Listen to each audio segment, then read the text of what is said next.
Today we're going to talk about the number one cause of back pain in golfers. And what we're going to do with today is we're going to kind of go through a little bit of a demo of the types of things that we see.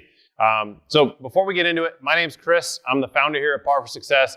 And we're going to be diving into, there's three main things that can go wrong that are actually super simple to fix. But if we don't fix them, these cause the most common basically problems that we see in golf that cause your back to hurt.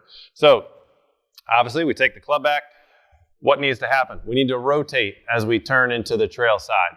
The number one reason that we will see the back start to get into problems or have trouble is not necessarily on the takeaway, it's actually on the rotation through. So you can see as I start to come through, my hips are going to start to move first, generally speaking. If we're doing kind of a X factor type swing, if everything's moving together, maybe we're kind of doing a one-piece swing.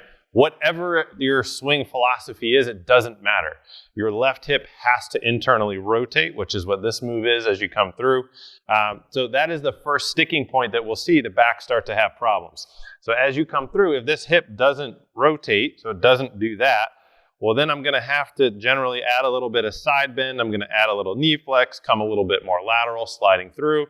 And then the low opposite side of the back ends up getting really crunched trying to hit the golf ball. So if I don't come here, I just that's going to end up being kind of follow through. It'll be tough to get to that lead side.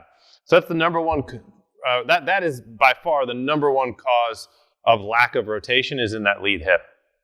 If let's say your hip rotates, the second area that we'll see that doesn't rotate really well is this trail arm.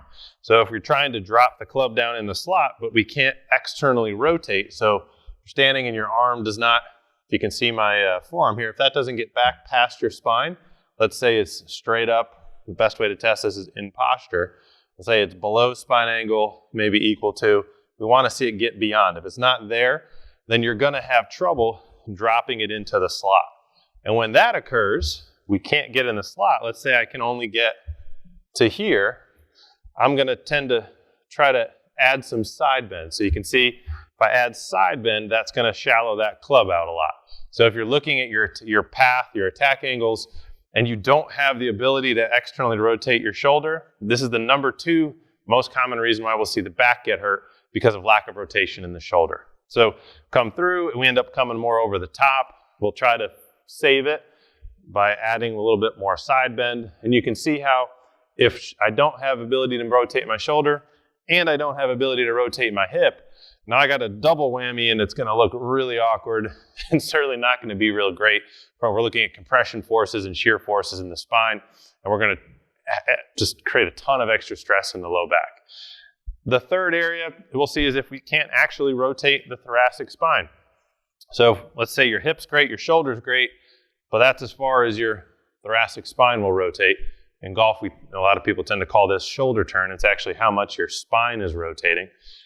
If that area is limited, we're going to run into the same issues, inability to get to the lead side, having to add more side bend, which increases the stress on the back.